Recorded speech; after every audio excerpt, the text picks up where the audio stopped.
Welcome back, Dive Bomb IndyCar podcast, and it's a solo bonus pod from me, Archie, today.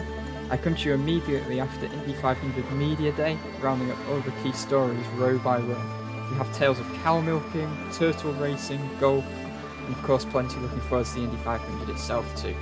If you haven't already, please check out our qualifying review from Tuesday. That will give you a full rundown of the key stories from last weekend, plus a brief look ahead to the race this weekend.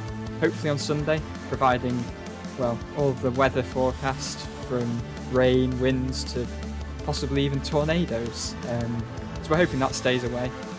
Contingency plans are not clear yet, possibly Monday if it is a full rain out, but maybe we'll get onto a bit more of that in this rundown of Media Day.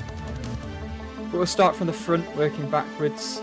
Here is the roundup of the 2024 Indy 500 Media Day.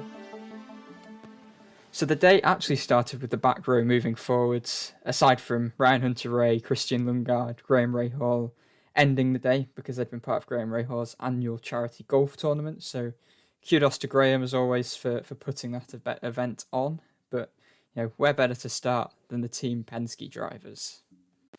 So a lot of what we heard from Penske, to be fair, was fed back after qualifying. A lot of credit for the hard work put in by the team over the off-season, and even going back 3-4 years since kind of a wretched run of qualifying for them commenced. So their drivers feel pretty happy. Scott McLaughlin spoke about pretty much only making a small downforce tweak since the open test, and carb day for them is going to be more of a parade, McLaughlin said. That's kind of how it works out. The attendances really start flocking in ahead of the weekend. But really, I think the consensus from McLaughlin is he's kind of nailed what works best for him. He changed his line in Sunday morning practice ahead of the Fast 12 and Fast 6 sessions. And it's kind of these little things in such a competitive field that I think can make such a big difference. So that's something McLaughlin's kind of put a lot of emphasis on. And yeah, I think one big topic between the Penske drivers was all starting on the front row. Just don't take each other out. Will Power starting second. He said that the race, as always, kind of he expects it just to start a bit slowly, for it to just cruise along a bit, and then kind of once they get through the first stint and really get to the last 50 laps, say, that's where things really start getting intense, and that's where it kind of becomes every man for themselves. So that will kind of apply between the Penske drivers, but they're very keen not to upset Roger Penske by running into one another. Power was kind of on the same lines as McLaughlin. He said that carb day is pretty much just going to be for engine checks with the new engine that's supplied. There's a bit of discussion of who's going to lead out of turn one, and Power said that he's going to get a draft from the middle and he's going to lead out of turn one. Joseph Newgarden was asked about starting third, where he's never started before. He doesn't know what to expect. Will Power said it's not that difficult, but we'll see how that pans out. But yeah, I think Power, he was mentioning a lot about the little details again. And I think from his side, there's just a lot of, some drivers like the relaxation this second week. Some of them just hate the wait. And I think Power's in that kind of latter category. He's got this anxious wait for the race, which could end up being compounded if there is weather. He said that ever since he started driving IndyCar going back over 15 years ago, he's never experienced a rain delay. So, it's going to happen one day. Maybe that'll be this year. But yeah, Newgarden kind of echoed it's been a pleasurable month. That's what he said. It's another great race car he feels from the time they've had him race running Monday, curtailed running last week. But, he really kind of feels in a similar spot to last year, and coming into last year he'd felt quite at ease with not winning the 500, so now having won it, I think it's kind of that same sort of easy feeling, relaxation coming to IMS for this year, the first time as a defending winner. And he's kind of feels that you can win from anywhere, but it's certainly not going to do the Penske drivers any harm, even if come lap 150, as Newgarden believes, things can turn in your favour if you've been having a bad day, or if you've been having a great day, go completely the other way. So that's Penske. Moving on to the second row, Alexander Rossi, Kyle Larson, Santino Ferrucci, and let's be frank, this segment of Media Day was completely dominated by questions for Kyle Larson, who I think it actually got to a stage where he felt a bit bad and was asking the media if they had any questions for Ferrucci or for Rossi, and if not, saying, can they just leave? Rossi also said that, we can go, can we? That didn't end up happening. There were a few questions for them, but quickly rounding up Rossi, Ferrucci before we get on to Larson. Rossi was asked if he liked the car, gave a simple yes, and needn't really have any more words than that. He did a turtle race in these last few days, whatever that could mean. Turtles, he discovered, are not particularly good at racing. They're not very smart. But, he kind of feels that it's not just the Penske cars that are kind of pretty strong in this race. And, there will be other candidates. And I think Rossi can very much be within that group, as he's shown in qualifying. On Ferrucci's side, most of his words in the press conference kind of came just chipping in what other people were saying. Obviously, because Larson was asked the shed load of questions, but Ferrucci, we discovered, has been golfing a lot. The beauty of IMS having a few holes of golf inside the track.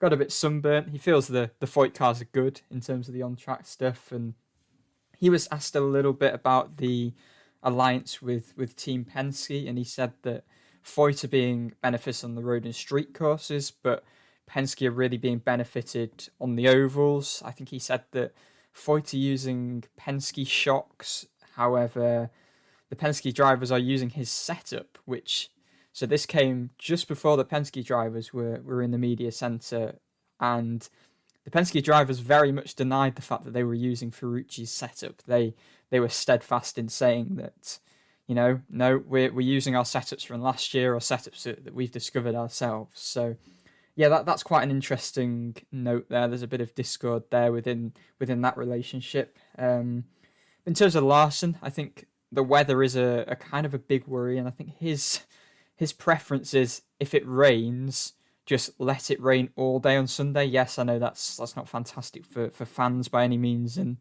a rain out could be pretty catastrophic for one of IndyCar's biggest events of the season. However, in terms of the whole Larson thing, it is better for him that it is a complete rain out, so there's no kind of dilly-dallying, not quite knowing what he's going to do. He can then, providing it's not raining in Charlotte, just run the Coke 600, and then, if it was moved to Monday, the Indy 500 as a contingency plan, he can then just run the 500 on Monday. There's no kind of uncertainty, I might only be able to run one race. I think, to be fair to Larson, he said, he's not really felt overwhelmed by it all. It's kind of gone quite smoothly so far off track. Obviously, last weekend, going from qualifying, going to North Wilkesboro, where he ran very well, as we touched on Tuesday's podcast. But no, I think, he admitted there is a bit of stress involved with it, but a lot of the decisions are kind of out of his control. I think Rick Hendrick, we had a media call with him on Wednesday, I believe it was, and he said it would be very hard to pull Larson out of the 500, say the 500 overruns, especially if Larson's running well. But yeah, I think, Larson's a busy guy. Pato O'Ward made a comment that, he kind of feels like he's not really spent much time with Larson. Larson's only in about 30% of meetings. Larson kind of said he feels like he's in more meetings than he ever has been. But I think, he's very calm, but I generally think he is really loving this experience. He described the Indianapolis Motor Speedway as kind of being like Disneyland, and he seems in awe of kind of just the quite perfect nature of the facility. But yeah, he's a tiny bit stressed by the weather situation, because at the end of the day, it's out of his control. It's a complete unknown, and it changes so often. It's kind of got a slight bit better here as I record on Thursday than it was on Wednesday, but it's still looking pretty bleak, pretty kind of fluctuating. So yeah, we'll kind of see how that pans out. It feels like quite a fluid situation at this stage. So, we just really hope Larson gets both races in and doesn't, for instance, have to leave the 500 early or not run the 500 at all. But I would hope that's quite unlikely to be the case. Moving on to the third row, Rinus VeeKay starting 7th. He's seems pretty relaxed. He wasn't asked loads of stuff, but I think he kind of feels the cards in a nice window. He said he wasn't that worried about the race. I think he's not a favourite driving for Ed Carpenter Racing, of course. I guess that kind of helps with his kind of approach into the weekend, but there's still kind of talk of perfecting that crashed car after his crash on Saturday in qualifying. I think the fact that he keeps touching on this car being not in a perfect state. I mean, they missed Sunday practice before the Fast 12, and because they kind of wanted to refine that crash car ever so slightly more, but that's kind of been what Monday to Friday, as this hopefully comes out on Carb Day. They're just trying to make that more aerodynamic, as VeeKay said. So they're in a good position with even not a perfectly optimized car doing what it did to get him 7th on the grid. That's some achievement. Pato O'Ward, he was an interesting one. I don't think he feels completely at ease at the moment. He doesn't seem all that happy. He spoke about after Monday practice, of course, that there's an annoying issue that he kind of feels a bit helpless about in his car, and he's still not sure about that because since then he hasn't been back on track, and he'll kind of only find that out when the kind of same group running in shoes in the 2 hours of Carb Day practice. So he's not sure if that issue's solved. He was asked, what he's learnt from last year, and he said basically just don't finish in the wall. He's not focusing on others, and he kind of said it's just all about getting in place for opportunities, because if his car isn't, say, among there with the Penske's in terms of how it's performing, then that could be what it takes. But he seems pretty determined. He's another that kind of had rain a bit on his mind. I think that's kind of the case for all the drivers, really. But he believes that Penske are the ones to beat. That I don't think he's particularly angry with anyone in particular that his car doesn't seem to be the best of the Arrow McLaren crop, because Will Power spoke about this after the Penske front row lockout, saying that it's so hard to build up that Dallara chassis just from what it is kind of in its stock state to the Speedway car. There's so much kind of pace to find that as much as you feel like you've built a car identically, there could be one little tiny thing that's off, and that can make a big difference at those speeds. So, O'Ward's kind of been targeting not a 234 in qualifying. Instead, he kind of wanted consistency in the race. He really wants just balance. So, yeah, that's something to watch out for there.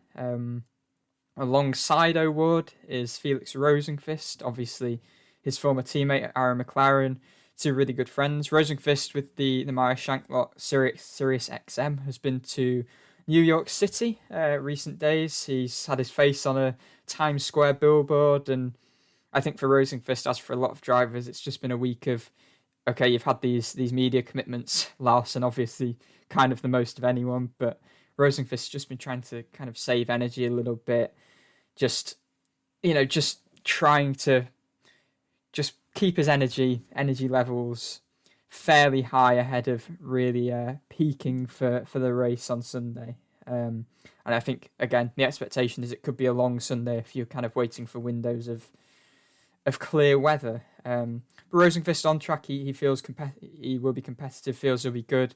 I think he is a bit worried about kind of 4 or 5 cars in particular. He didn't detail which ones, but maybe his MSR number 60 Honda will be ever so slightly behind that pack, but I think he feels in a decent place. He spoke about working with Helio Castroneves, that Helio's super competitive, even if he was racing in lawnmowers, but overall he's kind of got to know him quite well over this week. Spent a lot of time together, especially now with Helio back in his driving role for this Indy only run out.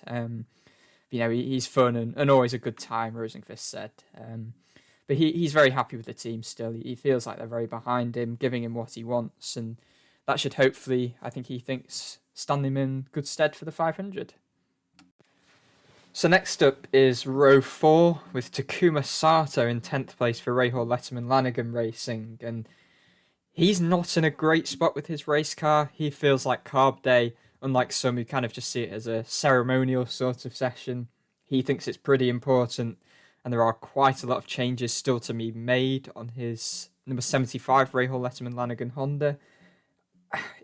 He was in the press conference with Kyle Kirkwood, who was very content with kind of where he stands. And Sato said that he's pretty much the opposite, because last week all of his focus was on qualifying running just because of the struggles that RLL had last year, and we don't know how much kind of that running did contribute to him qualifying in 10th, how much of it was, Graham Rahal's comments from the weekend that Takuma has a hell of an engine, as he said. But you would imagine some of Taku's work in practice last week on qualifying running did help, did pay off. However, there does seem to have been quite a trade-off, because here he is with 2 hours of running left before the race. You don't know what's going to happen in that session. It looks like the weather is now set to be clear, which it wasn't at one point. But he's really behind on race running, group running, and he's one of a few drivers that kind of just doesn't really know where his race car is.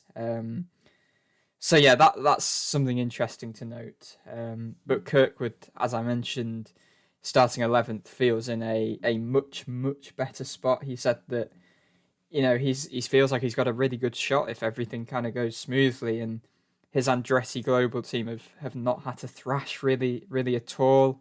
Kirkwood feels like he's translating stuff that he learnt last year pretty well, and he kind of just has all the confidence heading into the race that I guess he can continue the trajectory that he had when he unfortunately was caught up in Felix Rosenqvist's crash and crashed out late when he was running inside the top 10 at that point, and looked like he had a good car. So in terms of race cars, it looks like his 27 machine looks in pretty good stead, and I'll get on to Colton Herta very shortly, but it seems like the whole Andretti camp are pretty pleased with how things are going. And Kirkwood said that he doesn't necessarily feel completely comfortable yet on ovals, but actually the saying is that often you don't want to feel too comfortable, especially kind of driving around the speedway, around IMS.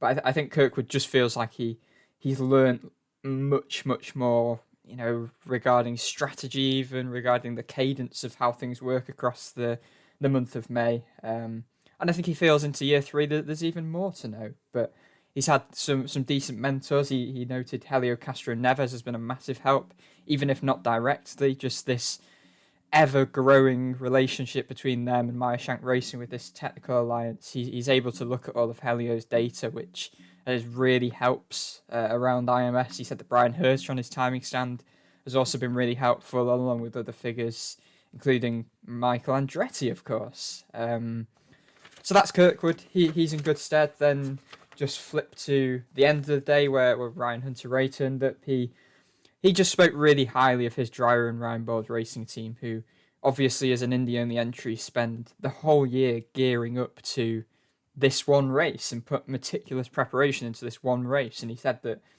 it's a quality group of people, and he gets to work with the team, I guess, before this event a bit more on just this event rather than having the distraction of other races.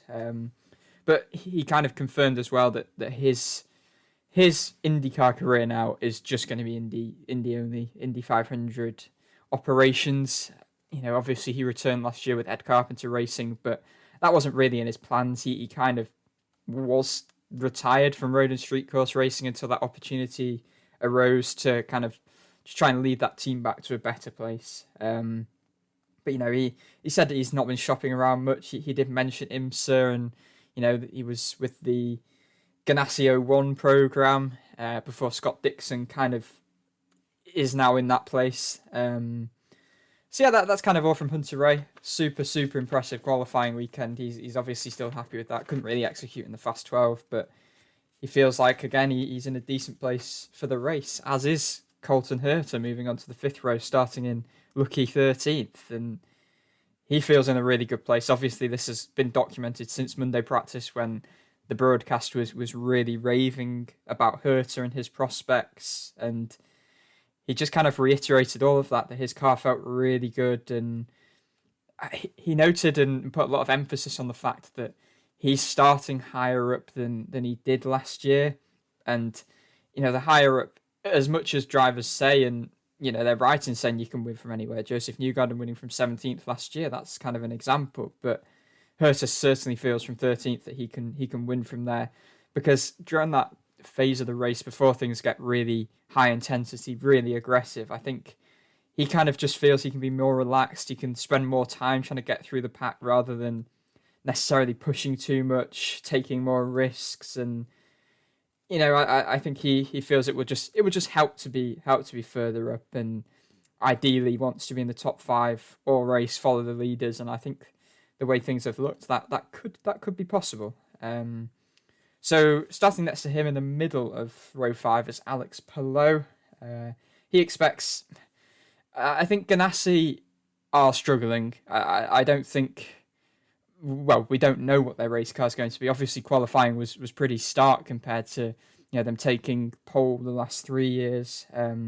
But Palou obviously last year cut through the field after that pit lane incident with Rinus VeeKay, cut through from the back to finish 4th. But he said he expects passing to be tough, which I guess does suggest that more evidence of that downturn from Ganassi. He said that they are struggling a little bit more. They're not completely off, but he did still mention there is a big difference compared to last year, and he actually noted the changes with some of the lighter parts in anticipation for the hybrid unit coming in mid-Ohio. He said that the lighter gearbox bell housing possibly has had an impact on Ganassi's performance for whatever reason. But you know what? Anyone can win. This is what Palou said. They were the best car last year. They didn't win. Newgarden won. Anybody can win this race, and I think other drivers have said Palou looked good. So, yeah, we'll kind of see what happened there. As long as you're in, kind of, Palou said even on the lead lap in that last stint, you're in with a chance when things do get a bit crazy. And then, yeah, rounding off row 5 is Callum Ilott, who spoke a little bit about his IndyCar future. He said that it could be his last event for a while, could be his last event ever, but said he simply doesn't know. And I kind of imagine if a really good opportunity came up in IndyCar, whether that is Arrow McLaren. I know some people have suggested, well, Prema could be a good option. If that does transpire to be something that they are interested in, maybe that's something that Callum Ilott looks at. But at the same time, he's in a really good spot in the World Endurance Championship with that Hertz Team Jota hypercar program. So he's kind of keeping his future open, I think, at the moment. But he wasn't thrilled with his qualifying effort at the weekend, but coming into this kind of Arrow McLaren situation for the 500, I think he's pretty content with 15th. I think he feels there's decent speed in his car. I think he's more on the kind of award level, maybe, from what we saw in qualifying compared to Rossi Larson, who seem to have 2 really, really quick cars. But, a lot of that, as the drivers have noted, kind of just disappears in the race. It's a completely different ball game to qualifying. And Ilott said that his car is very, very promising, and he's in a very, very promising situation. So I think he could be one to watch out for. He said that one big thing he's learned in his first 2 Indy 500 campaigns has just been patience. And he was one of many drivers to kind of just talk about the learning curves that you have early in your Indy 500 career, because this is only his 3rd Indy 500, and you're competing against people with 15, 20 Indy 500s in some aspects on the grid. So, yeah, Ilott seems pretty happy. He said that, he won't show urgency, a bit like what Herta was saying in the race, because that's kind of when mistakes come early on, and you do just want to kind of be in that position late in the race. So on to row 6, where we have 2 Indy 500 debutants sandwiching one of the race's most experienced drivers in Ed Carpenter. But we'll start with Marcus Armstrong in 16th. And yeah, I think he's really, really relishing this Indy 500 experience. He said that he kind of wants carb day to just be as hard as possible, whether that's warm, windy, just to kind of test himself as much as he can, which I guess suggests he feels in a pretty good place with his race car. But he said he's followed the Indy 500 intensely. Obviously, he's kind of looked up to Scott Dixon throughout his younger days, and I guess Marcus is kind of just living the dream at the moment in a team alongside his hero. The race that his hero won in 2008. I think he's trying not to speak too much in front of Scott about this, but he clearly, he grew up idolising Scott in his native New Zealand. I think Armstrong definitely feels that, himself, Ganassi as a whole, are stronger in race trim than qualifying, and on Armstrong's side, for his first ever oval event. He qualified so well to be in 16th, and I think he kind of felt he was pretty close to kind of getting into that top 12 almost, which was quite a turnaround from what he described to be, I think, a not so good Fast Friday. But he's really enjoying it. He kind of feels that he's on a good trajectory in terms of improvement, and it's very different in terms of discipline to what he's used to. I asked him that today, and he kind of just said it's very much about momentum, whereas road and street course racing, that's quite stop-start. It's more instinctual. He said that, you don't actually have to do as much as a driver around here. It's really, really a team effort. That's one of the things so great about Indy. However, it's more mentally demanding, he said, especially at this stage where it's not necessarily particularly natural to him. But it is very much natural to Ed Carpenter in the middle of Armstrong and Chip Ganassi racing, fellow Chip Ganassi racing rookie Kyffin Simpson. But, I think Carpenter kind of just feels all three cars are happy. And, he mentioned that the rain delays aren't ideal, especially, he's got a rookie teammate or a rookie driver on his team, as you could also put it. But he's very happy actually with the progress that Christian Rasmussen has been making. He kind of, he said he was worried about kind of where it would leave Rasmussen with all of the rain. However, he feels he got comfortable really quickly, and actually, come Monday, Rasmussen was the best Ed Carpenter racing car, Carpenter said, and that says a lot when you've got VK, who had qualified inside the top 4 every year before this year, qualifying 7th this year, as I've touched on. And yeah, Rasmussen's doing a really good job. But from Ed's side, I'll get a bit more onto Rasmussen in a short while. He was asked about, I think the trio were kind of asked about how the start would go, whether, that Ed would talk to them. I think Ed said he might talk to them. Just, obviously Ed doesn't want to be caught up in a mess caused by 2 inexperienced rookies making their first ever three wide start. Ed actually quipped that, just saying, follow in behind me. That's how, we'll figure out this start. But no, I think from Ed's side, he just wants a clean start, and then kind of like many drivers, stay clean, then execute the game plan as the race goes on. Yeah, from Kyffin Simpson's side, there wasn't masses from him, but he just feels, he's getting fairly confident in race running. He's been supported by Sebastian Bourdais on his stand, so that's been really helpful for Simpson by all accounts. And yeah, he actually said, I put it to him, what are the emotions? Is it kind of excitement? Is it nerves, fear? But he said that excitement is actually the overriding thing, which is always good for a rookie. And I guess, it's paying off. Starting 18th, which is one of his maybe the best qualifying finish he's managed in IndyCar so far. Actually, I've not got the stats to hand, but I think he's undergoing quite a lot of learning, as every rookie does at the Speedway. But he's finding that process pretty fun, by his account. So that's good for Kyffin. As always, we are proud to welcome Formula Model Shop as the official partner of the Dive Bomb IndyCar podcast. Formula Model Shop is the best place to get your IndyCar merchandise in the UK and Europe, as we work together with the shared goal of growing IndyCar across the Atlantic. You can use the discount code FIVEBOMB, or one word, FIVEBOMB, to gain 5% off products on the FMS site. Visit the Instagram highlights on the Dive Bomb Motorsport Instagram for a link to an exclusive VIP section on the FMS store, courtesy of Dive Bomb. You can visit the FMS site via a banner on the Dive Bomb website, or by visiting formulamodelshop.co.uk or indycar.co.uk.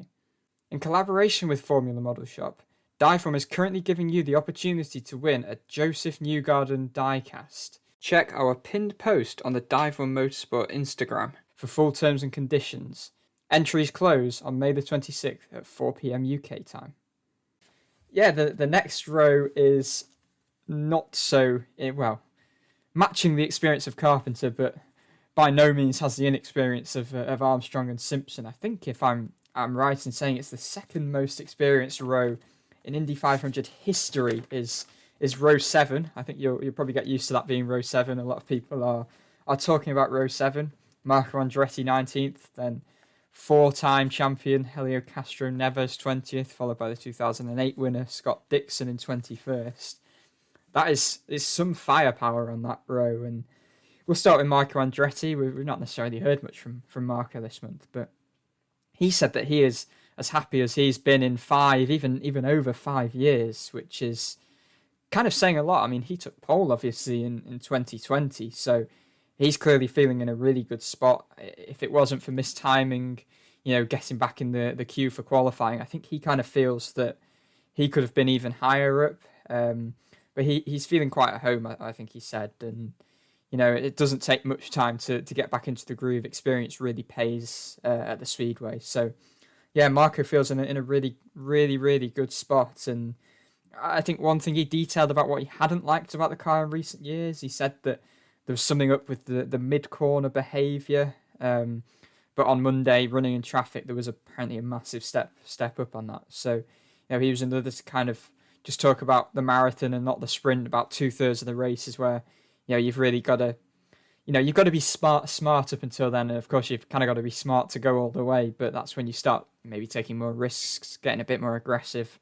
But then, Helio one place back. Helio Castro Neves, he said that Monday was pretty good. They just need to massage a few different bits on the car to maybe bring it into that ideal, perfect window. They stopped a bit early on Monday with a left rear suspension issue, but he didn't seem like there's going to be much concern on that side. He has high expectations. He said that he expects they could be challenging, and he's really looking forward from his starting spot in 20th. He, into this year, he wanted to change his car from the car he had been using, which was the 2021 winning car. He just kind of wanted a fresh start, he felt. But no, he was another that kind of just spoke about how much experience is really important, especially, even as a one-off entry.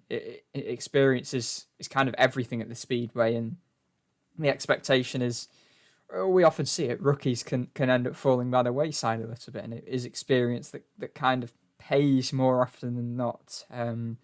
But Helio's really excited as always. He knows that he's got the chance to do something that nobody else has in winning 5 Indy 500s as the Drive for 5, as it's been named, continues. But I think he said, he'll just wait for the race to come to him. That's really what we've been getting from most of the drivers. None of them are really going to go gung-ho at the start. He said he knows what the fans want to see, and that is his 5th win. Then you've got, obviously, Scott Dixon one place back, as I mentioned. Scott's been busy. While some people have been over in New York or appearing on various TV shows, he's been in the sim preparing for the upcoming IndyCar races and Le Mans in what is going to be a really, really busy kind of month or two for him heading up until the break for the Olympics. But again, he was another to kind of just say, anything's possible in this race. That he was 28th after the first stint last year, if he recalled correctly. He had that horrible tyre vibration, but we managed to cycle fairly well back forward. Obviously, his worst finish aside from Long Beach last season was 7th, so he's the best at just limiting damage if you are having a bad day. And anything could be possible for Scott Dixon. You definitely don't want to rule him or Ganassi out, even if they didn't perform as they would have liked in qualifying. But it was a nice atmosphere in that press conference in particular. I think Scott spoke a lot about trying to keep up with Helio, who he made sure to point out turns 50 next year after recently turning 49th. But while the others were talking about their reserved approach, Dixon said, "You know what? I'll just go to a 20 first." That which obviously he then went back and said, "I'm joking about that, but that'll be a really fun row to watch." And it could be a little bit precarious because behind them is the most inexperienced row in the race, with only 2 starts prior to this year's 500. That is Augustine Canapino, 22nd, from Stingray Rob and Christian Rasmussen. Obviously, Canapino and Rob made their debuts last year. Rob crashed out. He was the cause of the first caution after, I think he blamed Graham Rahal initially for the accident. However, it was just a bit of a rookie move from Rob. And then Canapino on his side, he got caught up in the late Simon Pagenaud, Scott McLaughlin collision last year. Ended up having that weird brake issue that sent him very slowly into O'Ward, but still sent his car semi-airborne. And And then, yeah, of course, Rasmussen is a rookie this year. But, that will be an interesting row to kind of watch out for behind the really, really experienced row 7 in front. Canapino, to be fair, has had a really, really fast car. He kind of echoed that sentiment, said that I was definitely on for a top 12 in qualifying, and I think he continues to feel they've been showing pretty good pace. But I think he expects the start to be fun with that kind of mix of experience and experience across those two rows. There's a little bit more, I think, for him and his 78 Juncos team to dial in on the race car, but he genuinely seems to really be loving IndyCar and loving ovals, which is obviously something that he was not used to prior from his kind of stock car, touring car world in Argentina. But he said that they're so fast and tricky, but the first time he said, "What am I doing here?" But now I think he's really embracing it, and there's the pressure from his really passionate Argentinian support.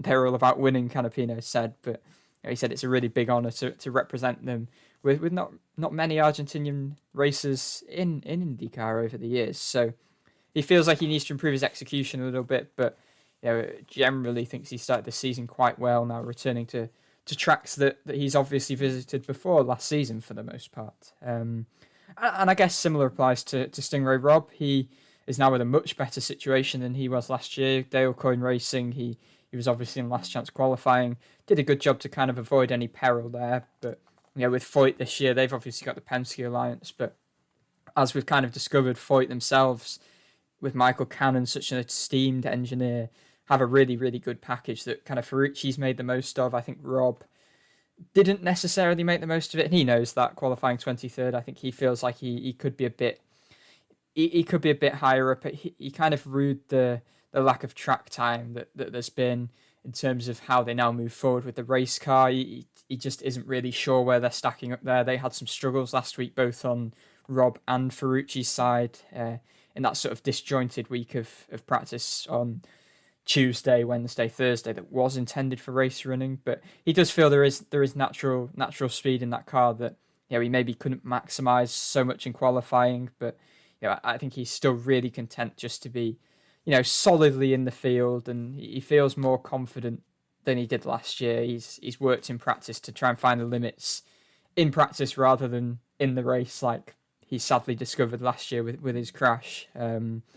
But yeah, I think generally he just feels that there's more pace in this car than he had at Coyne last year. And also impressive this year, kind of in that bracket with Canapino, has been Rasmussen, who starts on the outside of that row in 24th. He's obviously been one to watch through practice, kind of testing out all these high lines, hanging it up around the outside in practice, which I think he made that move on Herta last week that Herta was not pleased with, gave him a slightly unfriendly gesture. But Rasmussen, he said it's been a slow week after that kind of frenetic first week, which I guess rookies are always caught out by. I think Rob said that he felt he was a bit overbooked last year, which he's managing better this year. But Rasmussen is quite sunburnt after the kind of slower week this week. But you know what? He very maturely answered the questions about practice and says, he doesn't bother really talking about it. As Rob said, and I think Rob was echoing what Rasmussen said in saying that, it's all about finding the limit, testing things out. He found a few things that were maybe a bit over the line, but now he knows in practice and it sets him up in a kind of stronger way for the race. But no, he kind of, he feels in a really good place. And I actually put it to him about the qualifying situation. Obviously, he had the Plenum event when he seemed to be tracking pretty well for maybe even a top 12 at the time back on Saturday. And his run was waved off, despite even after the Plenum event looking like he was maybe going to have improved. I'm not sure whether he maybe kind of misread the question, but he said that there wasn't any confusion from their side, so kind of we're no closer to really solving that. But no, Rasmussen in general is in really good stead, as I mentioned. Ed Carpenter said earlier. If we move on from Christian Rasmussen, who I actually ought to mention, last year he said at points it seemed like this sort of thing, racing in the Indy 500, racing in IndyCar really, let alone racing in its marquee race, seemed quite far away, because he was having funding struggles, but performed at such a high level in Indy Next that it was possible to kind of pull through, complete the season, and then obviously the situation with ECR kind of arose for him. So yeah, that's a nice little nugget on Rasmussen's side. But move on to Tom Blomqvist starting on the inside of row 9. And Tom Blomqvist seems to be really enjoying where he is actually. I think he said that he was a little bit nervous heading into Fast Friday qualifying. I appreciate that honesty, to be honest, because drivers are going to be nervous when you're adding an extra 100 horsepower that's propelling you to speeds of up to 240 miles per hour in certain traps. But actually, I think he said that qualifying ended up being a little bit easier than he expected, and the most difficult thing he's found has been race running. That's kind of been most tough for him. It's such a different thing to what Blomqvist has ever done in his kind of predominantly sports car background. Obviously, going back a bit, it was single seaters, but recent years it's all been sports cars. So yeah, there's kind of been. I think he feels there's a lot more thinking kind of goes into oval racing. What are you doing when you're attacking and defending in traffic? Are you going for gaps? Are you trying to defend a certain gap? He said it's very much like chess, and it's very much kind of a game of confidence. But he's using Helios 2021 chassis that Castroneves has obviously now moved on from. Blomqvist kind of said, well, he thinks that Helio moved on from it because it was a bit slow. I think Blomqvist kind of feels that his car isn't quite up to the speed of Rosenqvist's, of Castroneves's. So, he said he missed a little bit of speed in qualifying, but still 25th, solidly in the field. That's a very good first effort, I would say. And he's another that kind of is just enjoying the whole learning of this experience. And every lap, he said that he's feeling better. Obviously, his teammates are really helping. Rosenqvist was on the front row, if I remember correctly, last year. Then obviously Castroneves, 4-time winner. Don't need to say much more from that side. But he said he feels kind of far from prepared. I don't think you're ever going to be fully prepared as a rookie, but he's kind of excited for what's to come in the race. Then beyond that, inside of that row is Romain Grosjean, who it was not too happy with how last week went. I think he feels like his car just wasn't delivering exactly what he wanted. I think he felt the car was maybe coming alive a bit though in Monday's practice session, getting back to kind of race running, traffic running. So that's kind of encouraging. He was asked about ovals and how he's finding ovals now after the first year not running on them. He said that kind of obviously after the fiery accident that happened in Bahrain, which was ultimately and quite sadly his final F1 race. Out of the respect for his family, obviously with ovals, there's no kind of way of getting around it being dangerous. He just didn't want to put them through that. But as a competitor, ultimately he couldn't kind of hold himself back. So yeah, here we are. Grosjean's third Indy 500. He's crashed out the last two, so he's trying to.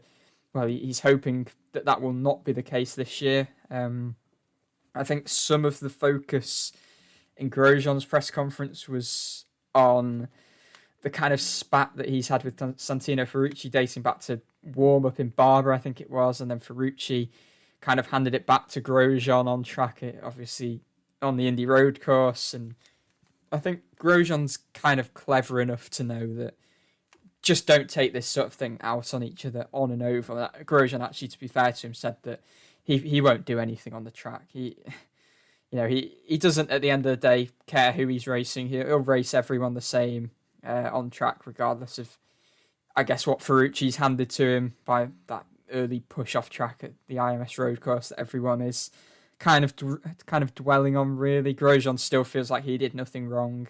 The pair did meet in the paddock.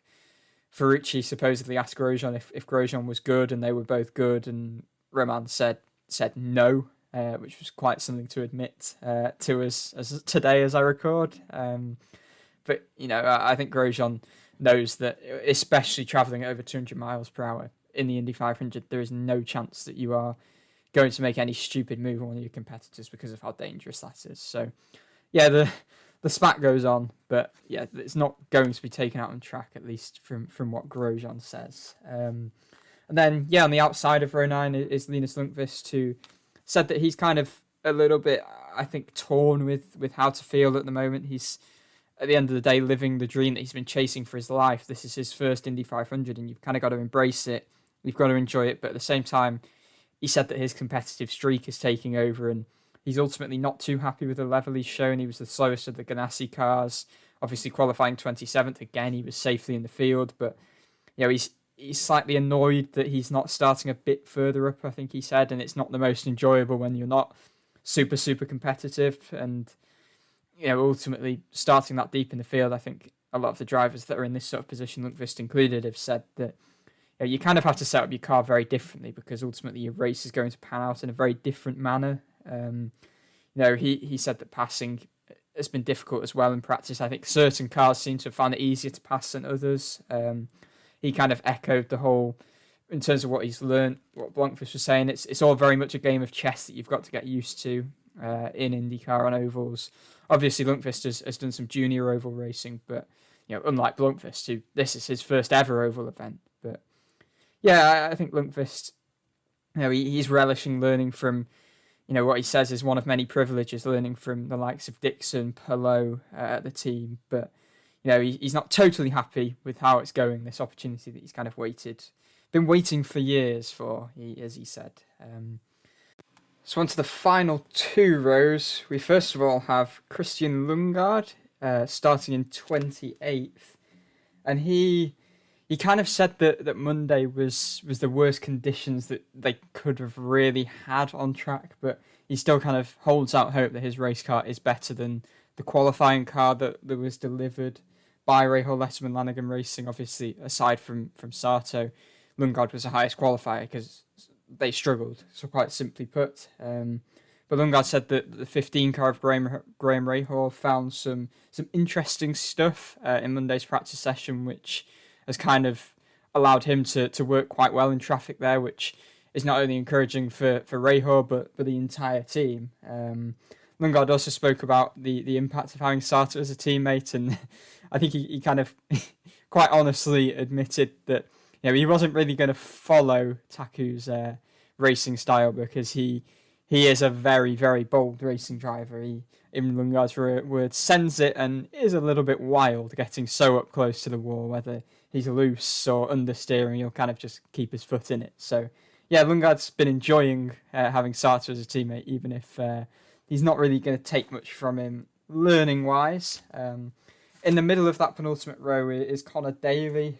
But while Daly isn't all that happy with his starting spot, he said it's good vibes and does feel pretty happy, I think, with the way his race car is heading into Carb Day, obviously with Media Day on Thursday, one day prior to the final practice session. He didn't run the second half of Monday's practice session due to precautionary measures. I don't think he quite disclosed what the issue was exactly. He wants to kind of just try out and figure out a couple more things, but generally he said he feels low-key quite good, and from where he's starting can only really go forward unless some sort of disaster occurs.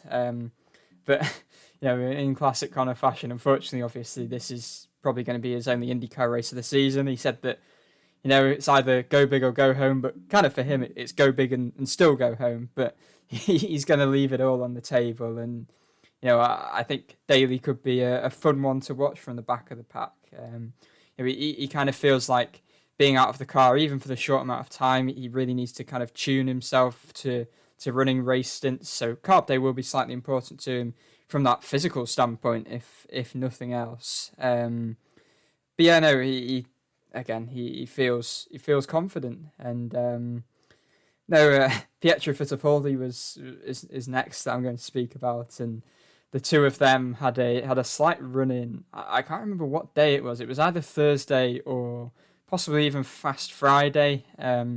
In practice, it was the day that Connor had that. I think it was like a right front upright failed and almost sent him into quite a big accident if he hadn't have realised that. But that same session, Pietro Fittipaldi was kind of dawdling on the racing line, and Daly had to go up high to avoid him, and Pietro admitted that Daly sent him a slightly annoyed text message. But no, I think all's good there, and Fittipaldi, he I think he feels all right. He's saying that pretty much this is the first time he's got the full Indy 500 experience, because when he ran the race in 2021, it was still COVID times. He said that it was I think a little bit slow back then, boring. You didn't obviously have all of the even media commitments, which kind of are part of the whole Indy 500 spectacle or experience for the drivers, I guess is probably a better way of putting it. And he kind of is embracing. On Wednesday, he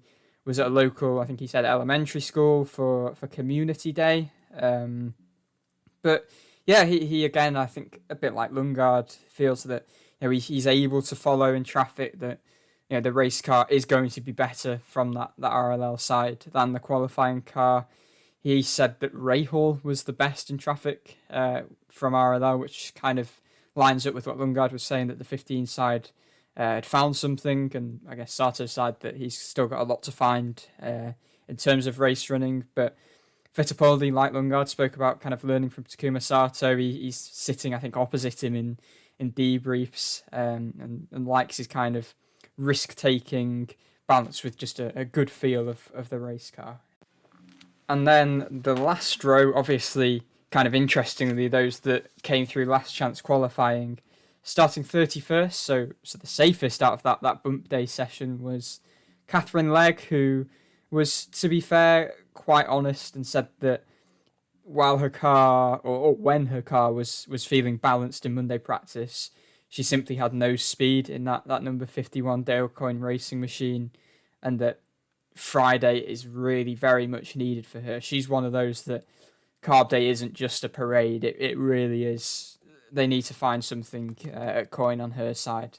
That obviously it's kind of hurt a little bit that they've lost Siegel being bumped, but he was having the same issues kind of before he was bumped in practice last week.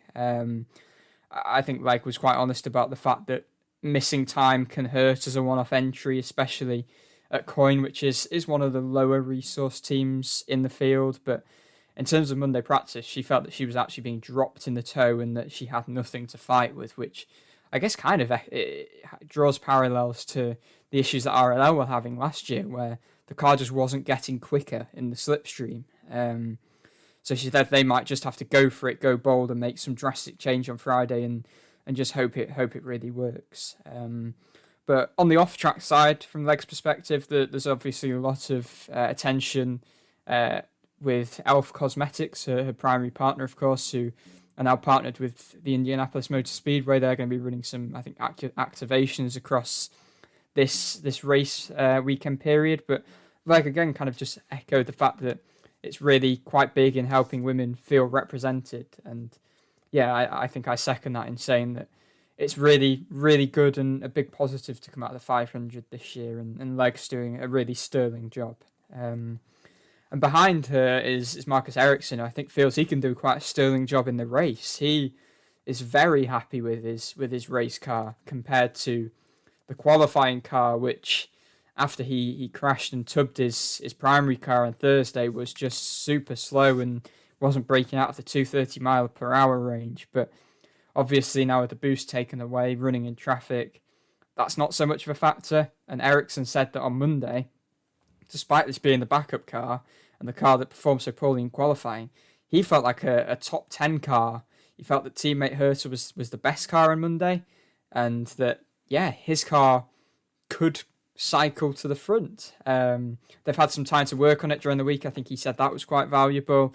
Again, he keeps seeming pretty regretful about the whole crash. I think he's kind of taken responsibility for the fact that his mistake on track has put them in this position where they are, starting from this lowly position. But he definitely said now that he's not so stressed, and that he feels that, if they can pick off a few cars every stint, even if he doesn't go on to win the race, there is every chance he can maybe, pick up some points where he hasn't. I was going to say limit the kind of points damage, but he's not really picked up that many, big points hauls early this season. So it's just, I guess, for him getting in a rhythm really, and having a good race after what has been a uncharacteristically inconsistent start to the season for Ericsson. But yeah, he believes there's a good race car in there, so it's a bit better fine tuned, and he feels, heading into the weekend with a final few bits kind of worked on, he will be in better stead. And then the final driver in the field is, as I've mentioned, from the golf tournament he was running, is Graham Rahal, who, quite frankly, still seems a little bit miffed, a little bit confused about where their pace was in qualifying after all of the work that the RLL drivers have said that the team have put in over the off-season, or really over the last year since their woes at Indy last year. The fact that things still were just so poor in qualifying. Last year they kind of knew it was coming. This year it's a bit more confusing, I think, for them, and he's kind of convinced that there's a lot of stuff he doesn't know and that they're just simply not doing right, that other teams are, but they don't quite know what these things are, because he said that he feels like they gained about 9 miles per hour versus other teams gaining about 12 miles per hour with the boost, and obviously that's not a good sign. So yeah, he feels that others kind of have tricks in the bag that the RLL team haven't discovered or don't know, or yeah, it's a bit of a strange situation. He seems pretty confused. He kind of doubled down on his comments at Takuma Sato. There's just something there that doesn't add up, that he was able to get into the fast 12 while Rahal himself was down in the last chance qualifying session with his teammates only one row further up. So he said he'd quite like to see that in the wind tunnel, see if they can figure anything out. But yeah, again, feels good in race trim. As I've mentioned, his teammates are kind of saying he's almost the best car in race trim. So we'll see what Rahal can do from 33rd this year. Obviously, last year after being bumped, he did actually get in the race because of Stefan Wilson's injury. So he replaced Wilson at Dreyer and Reinbold Racing, started 33rd, but had that issue at the start. I think it was a battery issue, which immediately put him a lap or two down and out of contention. So we couldn't really see what work he could do from the back. So yeah, this year we will see what he can produce. That is just about everything from Media Day. I hope you have enjoyed the tales of who feels good, who may be struggling and searching for a bit more heading into the weekend's 500. So yeah, we hold out hope that the race will indeed be run on Sunday. If not, Monday seems like it would be the alternative, and in any case, hopefully Kyle Larson is able to run the whole thing. So yeah, I hope you've enjoyed that if you've come this far. In the meantime, before the race, it's definitely worth checking out the Dive-Bomb site. I know Dan's preview is up there. I've also had pieces go out on Nolan Siegel, on the Penske front row. Dan's also got a feature coming out on Kyle Larson. There's also a piece up there on sort of where the tradition of drinking the milk originated from as well, if you want to have a look at that as well. So thank you very much for listening. I hope you enjoy the race whenever it may be run, and we will see you next time.